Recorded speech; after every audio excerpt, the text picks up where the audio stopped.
उद्या अक्षय शिवाजीराव कर्डिले यांना ही भारतीय जनता पार्टीने तिकीट देऊन त्यांच्यावर एक आत्मविश्वास दाखवला आहे. तर उद्या ते अर्ज दाखल करणार आहेत. पण कुठेतरी साहेबांच्या कामं केल्याची पावती जनता नक्कीच त्यांना देईल.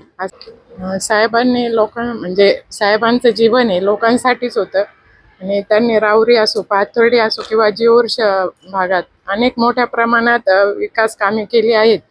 आणि आज पण कुठंतरी आम्ही पण 2-3 वेळेस त्या ठिकाणी जाऊन आले. तर लोकांचा असा विश्वास आहे का या मागील काळात राहुरीत कुणीही कामं केली नाहीत, पण साहेबांनी ते लक्ष घालून पूर्ण केलीत आणि त्या विकास कामाच्या जोरावरच आमचे बंधू शिवाजीराव कर्डिले हे मोठ्या संख्येने विजयी होतील. दुसरीकडे ही निवडणूक कुठेतरी बिनविरोध व्हावी अशी देखील अपेक्षा मुख्यमंत्र्यांनी व्यक्त केली. मुख्यमंत्री ते त्यांच्या लेवलला प्रयत्न करत आहेत. तर तशी संधी भेटली तर नक्कीच मला आनंदच होईल.